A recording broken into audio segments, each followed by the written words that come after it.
வேதம், சாத்திரம், மிருதி, புராணம், கலைஞானம், விரும்பு அசைவை, வைகரி, ஆதித்திரங்கள் மேலாம்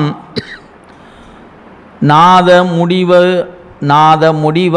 எல்லாம் பாசஞானம், நாத முடிவான எல்லாம் பாசஞானம் நணுகி ஆன்மா இவை கீழ் நாடலாலே காதலினால் நான் பிரம்மம், காதலினால் நான் பிரம்மம் என்னும் ஞானம் கருது பசுஞானம். இவன் உடலில் கட்டுண்டு ஓதி உணர்ந்து ஒன்று ஒன்றாய் உணர்ந்திடலால் பசு ஆம் ஒன்றாக சிவன் இயல்பின் உணர்த்திடுவன் காணி. இந்த பாட்டில் தான் பசுஞானத்துக்கும் பாசஞானத்துக்கும் ஒரு அழகான குறிப்பை அருளந்தி சிவாச்சாரியார் நமக்கு தரார். இப்போ நீங்கள் வேதத்தை நன்கு பயின்றிருக்கிறீர்கள். சாத்திரம் ஆகம நூல், சாத்திரம்னா ஆகம நூல். அப்புறம் புராணங்கள் 18 வகையான புராணம் என்று சொல்கிறோம். ஆக வேதம், சாத்திரம், புராணம், மிருதி அப்படிங்கிற வடமொழியில் இருக்கக்கூடிய வேறு வேறு வகைப்பட்ட இவற்றையெல்லாம் எடுத்துக்கிட்டார். எனவே மறை என்று சொல்லக்கூடிய 4 வேதங்கள், மெய்நூல் என்று சொல்லக்கூடிய சாத்திர நூல்கள், மிருதி அப்படின்னா அறத்தை வலியுறுத்துகிற நூல் அப்படின்னு சொல்வது, நீதி நூல்கள்னு பேர் மிருதி அப்படின்னா. புராணம் என்பது நம்ம 18 வகையான புராணங்கள் என்று சொல்லுகிறோம். இத்தனை நூலும் அந்த நூலின் வரியாக, இவையெல்லாம் நூல் எப்படி வந்துச்சு? அவருடைய குருநாதர் உபதேசம் பண்ணார். அவருடைய உபதேசம்தான் நூலாயிற்று. இப்போ பெருமான் அகத்தியர் முனிவர்களுக்கு, நந்தியம் பெருமானுக்கு போன்றவங்களுக்கெல்லாம் அவர் உபதேசம் செய்தார். அந்த உபதேசம் என்பது அவங்களுக்கு சுத்தமாயா புவனத்தில் உபதேசித்தார். அவர்களுக்கு அது வாக்கு வடிவமாக இருந்துச்சு. நமக்கு வரும்போது எழுத்து வடிவமாயிற்று. ஏன்? அவர் சொன்னதை அந்த முனிவர்கள்லாம் கேட்டாங்க. கேட்டுக்கொண்டு நமக்கு கொடுக்க வரும்போது அது நூல் வடிவம் பெறுகிறது.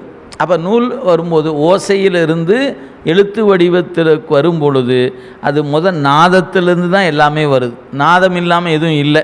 எனவே நாதம் என்பது 36 தத்துவத்தில், கீழிருந்து என்னன்னா 36வது தத்துவம், மேலே எடுத்துட்டால் முதல் தத்துவம் நாதம். நாதம் என்பது மாயையின் காரியம். இறைவன் யார்? மாயைக்கு எட்டாதவன்.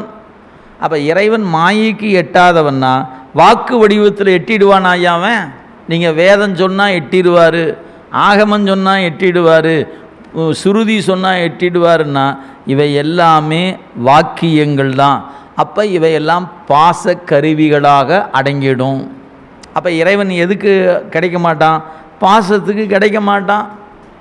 அதைத்தான் இங்கே சொன்னார். வேதம், சாத்திரம், மிருதி, புராணம், கலைஞானம், எல்லா வகையான நம்ம கலைஞர் தான் 64 கலைஞானம் அப்படின்னார். அந்த கலைஞானம், விரும்பும் அசவை, ஆக இவை அனைத்துமே 4 வகையான வாக்கு தான். அசவை அப்படின்னா நமக்கு மூலாதாரத்திலிருந்து பிறக்கும்போது சூக்குமம், வைகரி அப்படின்னு நம்ம சித்தாந்தம் படிக்கும்போது படிச்சிருப்போம். அந்த 4 வகையான வாக்குகள் அதை தான் இங்கே சொன்னார்.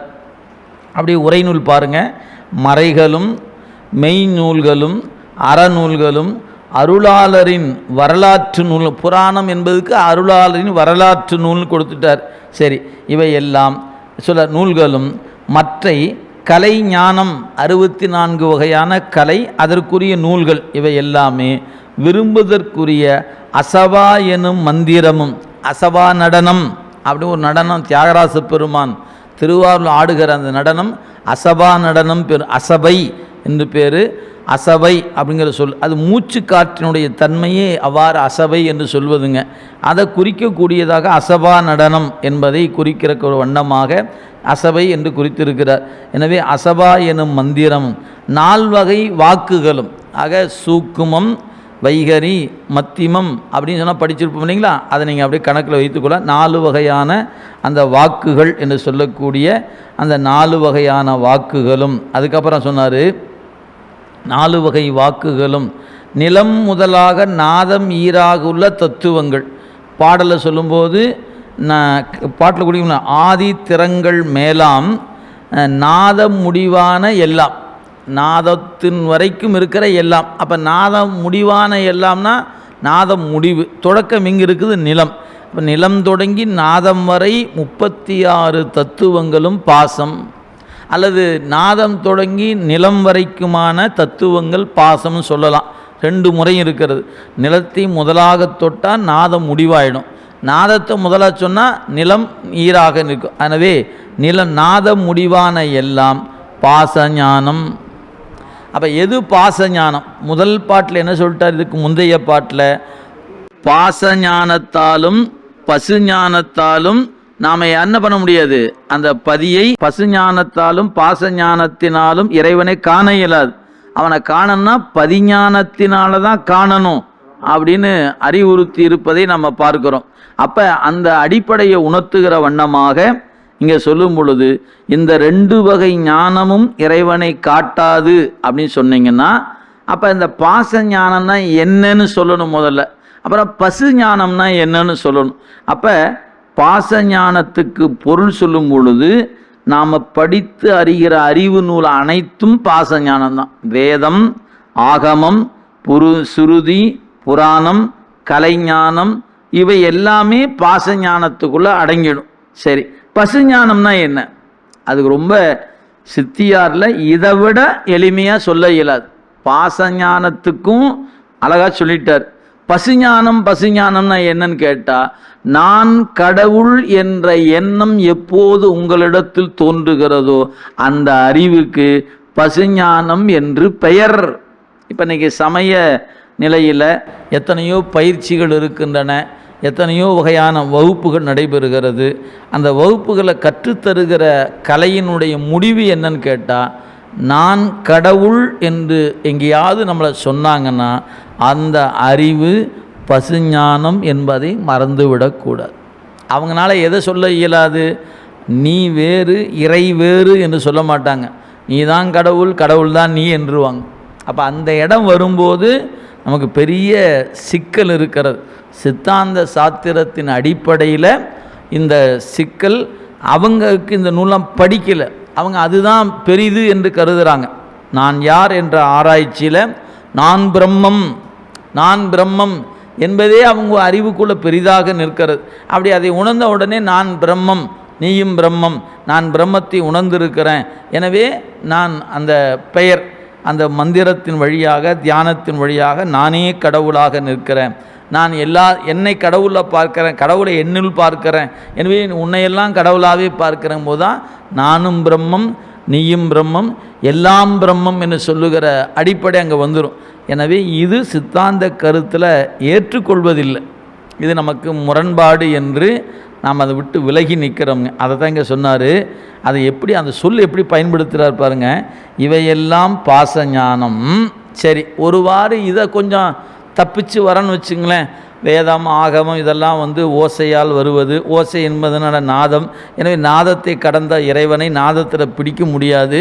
சரிங்க, நீங்கள் சொல்வது சரிதான், இது பாசஞானம். சரி, இப்போ அடுத்து பசுஞானத்துக்கு வரும்போது இதை தாண்டி நணுகி ஆன்மா இவை கீழ் நாடலாலே, அப்படியே உரை பாருங்க. இந்த 36 தத்துவம் வரைக்கும் இருக்கிறதெல்லாம் பாசஞானம் என்பதை அறிந்த பிறகு அது சொல்றார், முதல் நாதம் ஈராக உள்ள தத்துவங்களுமாக இவற்றின் வாயிலாக உயிரின்கண் நிகழும் ஞானம் உலகியல் அறிவாம், அதாவது பாசஞானம். சரி, இவற்றை பாசஞானம் என்று அவை உயிருக்கு பிறப்பை தந்து, ஆக இவை உயிருக்கு பிறப்பிறப்பை தருதலினால் அப்படின்ற இதை உணர்ந்து, இவை உயிர் சொல்றார், உயிர் முனைப்பால் நானே பிரம்மம், இந்த அறிவை ஒருவாறு கீழ்ப்படுத்தி பாசஞானத்தை கீழ்ப்படுத்திய பிறகு அந்த முனைப்பு காரணமாக, இங்கே முனைப்புன்னு உரை சொன்னார், ஆனால் பாட்டில் சொன்னார் காதலினால், ஆசையினால். அந்த காதல்னு ஒரு வார்த்தை போடுறார் பாருங்க. எனவே இவை கீழ் நாடலாலே காதலினால் நான் பிரம்மம் என்னும் ஞானம் கருது பசுஞானம். அதனால தான் நமக்கு ஏன் நம்ம யோக சூத்திரங்களை எல்லாம் மறுக்கிறோம் அப்படின்னு கேட்டிங்கன்னா, அவர்கள் கடைசியாக போய் நிற்கும்போது அங்கே போய் நின்றுடுவாங்க. அறிவே கடவுள், கடவுள் யாரும் இல்லையா, அறிவு தான் ஏன் கடவுள் அப்படின்னு நிற்பாங்க. அப்போ அந்த பிரம்மம் என்றும் கடவுள் என்றும் வேறு வேறு பெயர் சொல்லி கடைசியாக எல்லாரும் கூட்டி கொண்டு நிற்கிற இடம் எதுவான்னு பார்த்தீங்கன்னா, கடவுள் யாரும் அல்ல, நீ தான் கடல், உன்னை உணர், அதுதான் கடவுள். நீ உன்னை உணர், நீ யார் என்று அறி, உன்னை அறியும் போது நீயே கடவுள் என்று உனக்கு தெரிஞ்சிரும்பாங்க. அது எவ்வளோ பெரிய கருத்து சிக்கல் என்பதை அவங்களுக்கு இந்த நூலாம் படிக்கிறதுக்கான காலமோ சூழலோ நல்வினையோ இல்லாததுனால அவங்க அறிவு அதிலேயே நின்று விடு. நாம் அந்த பயிற்சியில் டாக்டரேட் பண்ணி படித்து எல்லாம் முடிச்சிட்டோன்னு நின்றுக்கிறாங்க. நீங்கள் போய் இந்த வேதாந்த ஞானத்தை பயிற்சியில் எடுத்துக்கொண்டவிட்ட போய் நம்ம எவ்வளவு பேசினாலும் அவங்க நம்ம பக்கம் திரும்பி வரமாட்டாங்க. அதனால் பேசுவதை தவிர்த்துப்பது நமக்கு நேரம் மிச்சம்னு நினச்சிக்கோ. நீங்கள் அந்த பயிற்சி எடுத்து இல்லைங்க அவர் பாவம் ரொம்ப நல்ல நண்பர், ஆனால் எங்கேயோ இந்த கருத்தில் போய் சிக்கிக்கிட்டார், ஏதாவது சொல்லி எப்படியாவது மீட்கணும்னு நினச்சிங்கன்னா நாம் தோற்று தான் போவோமே ஒழிய மீட்க முடியாது. ஏன்னா அவங்களுடைய அந்த பயிற்சியும் அவங்களுக்கான இதில் ஏன் காதலினால் நான் பிரம்மம் அப்படிங்கிற ஒரு உணர்வு அவங்களுக்கு நிற்கும்போது எத்தனை முயற்சி பண்ணாலும் மீட்பது கடினம். எனவே பதஞ்சலி யோக சூத்திரத்தின் வழி அது வேறு வேறு பெயர் பெற்று இன்றைக்கி பயிற்சிகள் அமைந்திருக்கிறது. நான் அதுக்குள்ளே போகலை, நீங்கள் பார்த்து கொள்ளலாம்.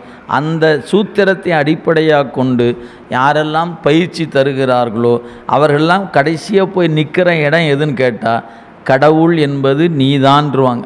அறிவே கடவுள்னு சொல்லுவாங்க, நீதான் கடவுள், நீதான் பிரம்மம் என்று சொல்லிவிடுவாங்க. இது குறிப்பாக வேதாந்த ஞானம் என்று எடுத்துக்கொண்டால் சங்கரர் இதெல்லாம் அந்த கோட்பாட்டில் தான் போய் நிற்கிறதுங்க. இது இன்றைக்கி வலிமையுடையதாக நிற்குது. இந்த தத்துவம் தான் வலிமை பெற்றிருப்பதாக நமக்கு பார்க்க முடிகிறது. எனவே நான் பிரம்மம் என்பதற்கு ஆசிரியர் தருகிற உரை என்னன்னு கேட்டால் தன் முனைப்பினாலே, அது நூலில் சொல்லும்போது காதலாலே அப்படின்னார். எனவே இந்த தன் முனைப்பு காரணமாக, எனவே உயிர் முனைப்பால் நானே பிரம்மம் என கொள்ளும் ஞானம் பசுஞானம்.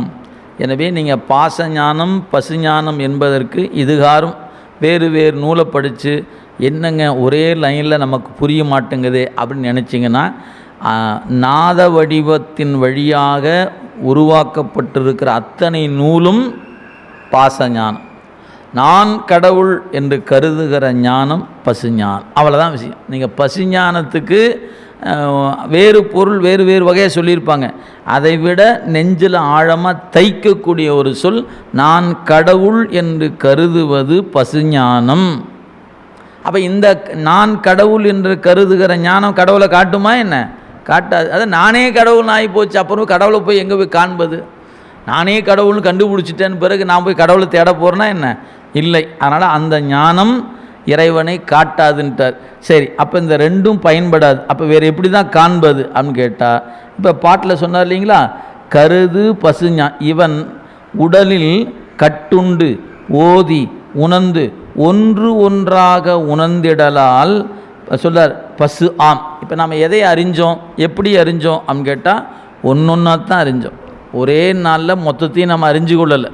அது எதுவாக இருந்தாலும் சரி, ஒன்றொன்றையும் அறிகிற பொழுது ஓதி உணர்ந்து ஒன்று ஒன்றாய் உணர்ந்திடலால்.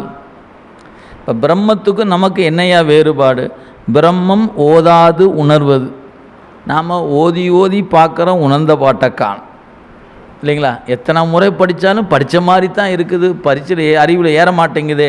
அப்போ ஓதுகிறோம், திருப்பி ஓதுகிறோம், திருப்பி ஓதுகிறோம். ஆக படித்து படித்து படித்து படித்து கொஞ்சம் கொஞ்சமாக அறிவுக்குள்ளே ஏறுகிறத நம்ம பார்க்குறோம். நம்ம வாங்கி கொள்வதாக இருந்தால் கூட ஒரே நாளில் மொத்தத்தையும் வாங்கிக்கொள்ள முடிவதில்லை. கொஞ்சம் கொஞ்சமாக தான் நம்மளால் அதை வாங்கி கொள்ள முடிகிறது. அதனால் ஓதி உணர்ந்து ஒன்றொன்றாய் உணர்ந்திடலால் இது பசு ஆம். எனவே நீ ஒரே நாளில் முற்றும் உணர்ந்து கொள்கிற தன்மை பெறாததுனால நீ பசுதான்னர்.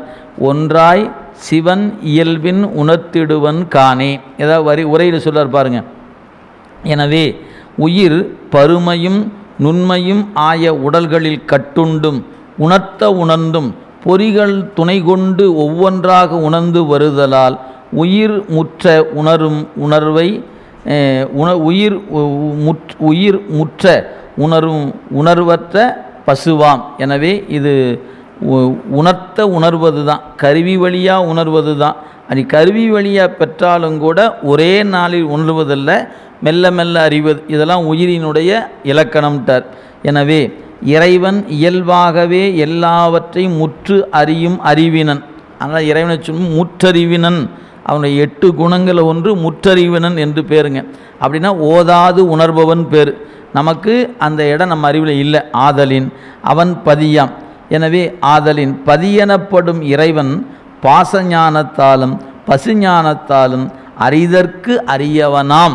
எனவே அவனை இந்த 2 வகையான ஞானத்தாலும் அறிய இயலாது என்பதைத்தான் இங்கே கொடுத்திருப்பதை நாம் காணுகிறோம். எனவே இந்த பாடலில் அந்த முந்தைய பாட்டினுடைய தொடர்ச்சியாக உலக அறிவு, நான் கடவுள் என்ற அறிவு இறைவனை காட்டாது அப்படின்னு சொல்லிட்டார்.